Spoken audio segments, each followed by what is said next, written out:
Hi there, this is Nellie, Ordinary People, Saintly Souls, reading again from the visions of Maria Valtorta about the days leading up to the crucifixion. And we are now on Thursday morning, and it is early in the morning, it's 9 o'clock in the morning, and Jesus and his disciples are walking to the temple again. And they meet, before they go in, they meet a large group of the temple leaders who really do not like him at all. They despise him. But what is interesting is just a little detail here, is that Judas pretends that the strap of his shoe has gone loose and sits on the side of the road. So Jesus passes with the apostles. They're the apostles, they're the 12.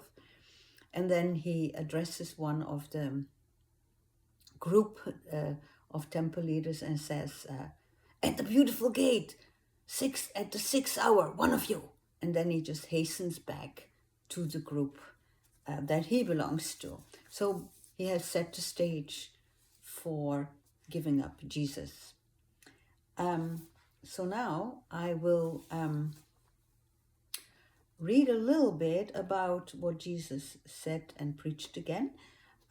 Because the temple is very full, as we know. It is the time for Passover, and people have come from all over. Every practicing Jew with their family who is able has come to the temple for the Passover festivals. And there's also actually quite a lot of people who do not live in Palestine. They live outside in the diaspora, because it was the Roman Empire and the empire was very large. So I'm not sure where they are from, but they really want to hear Jesus. They're looking forward to seeing and hearing him because they've heard so much about him, and because they're not in Palestine, they've never met him. And again, they ask, who are you? Who are you? And Jesus starts to preach. And here is one example. And you find it on page 245 of the 5th volume.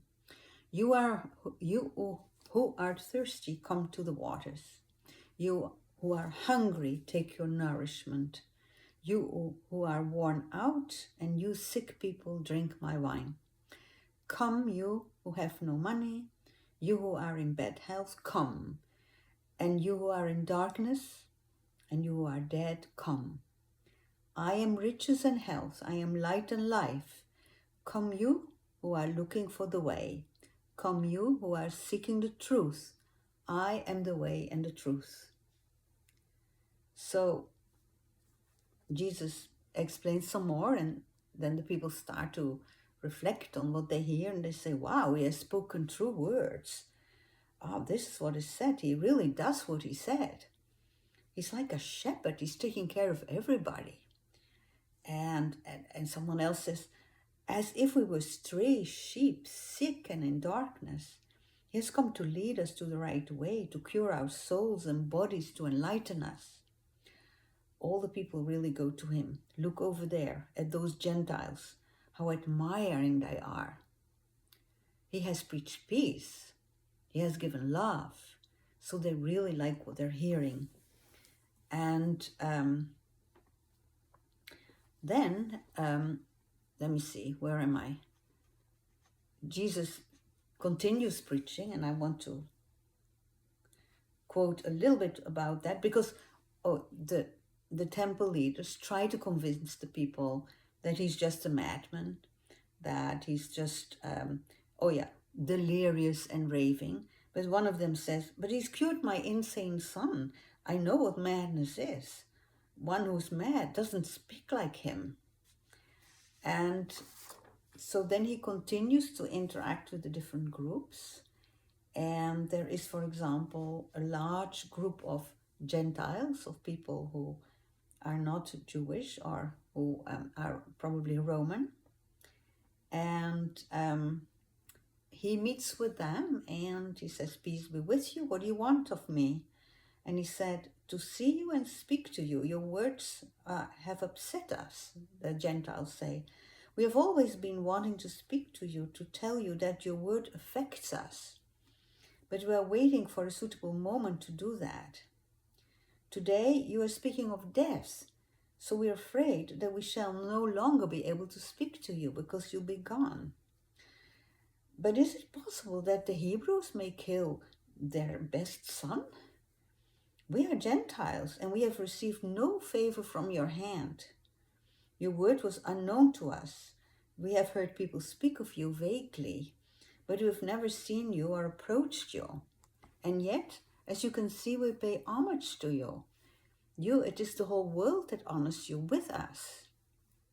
And so then Jesus starts to talk a little bit with the Gentiles, and the crowd grows again, so others have joined them. And again, it is about the fact that he's going to die, and that the Gentiles say, but if this is the hour of your glorification, you will not die, as you say, or as we have understood, because it is not a glorification to die in that way. How will you be able to gather the world under your scepter? So they start to think, what's going on? He says he's going to die, and yet he's going to set up this new spiritual kingdom. And then Jesus says, by dying I give life, by dying I build, by dying I create a new people. It is through sacrifice that one gains victory. And then he says these famous words that he who loves his life will lose it. And he who hates his life in this world will save it for eternal life. It is my duty to die to give this eternal life to all those who follow me to serve the truth. So again, he talks about doing the will of the Father and what it will mean that he will be crucified. Then they ask him a few more questions, and Jesus starts to answer them. But what is interesting is that his voice seems to sound louder and louder, as if it were a thunder.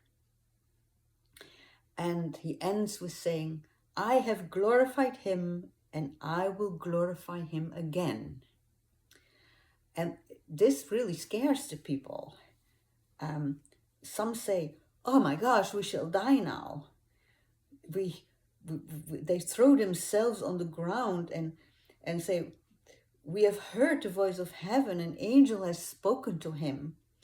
And they're beating their breasts, awaiting death.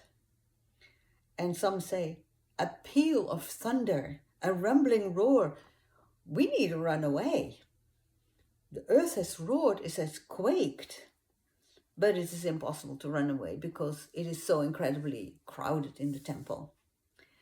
And then Jesus again sees the leaders of the temple, and here is Gamaliel again, the one we already heard about.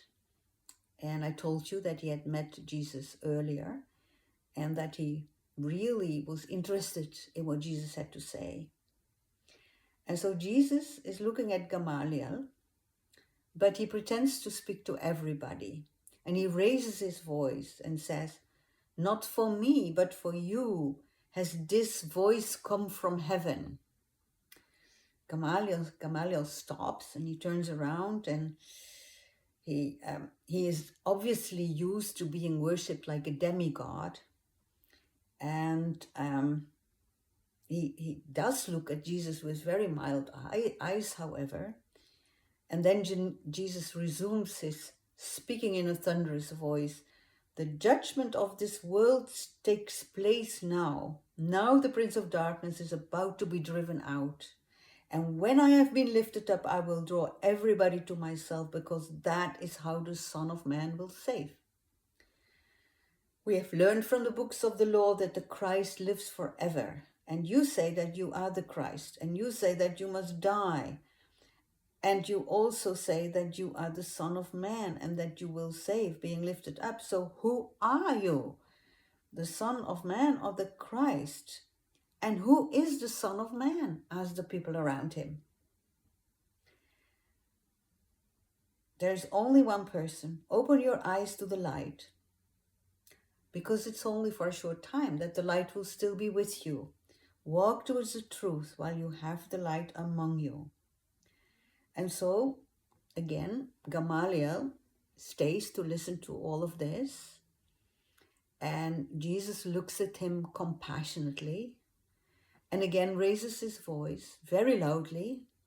It sounds like the blare of a trumpet so that everybody can hear him. And he says, "He who believes in me does not really believe in me, but in him who has sent me. And he who sees me sees him who sent me." So, believe at least the voice of your God who has spoken to you from heaven. Believe in me as the Son of this God of Israel. Because if you do not believe in him who has spoken to you from heaven, you do not offend me, but you offend God, whose son I am. And then he says, I am willing to forgive because I am mercy. But the mind of the Father is different from mine. I am mercy and God is justice.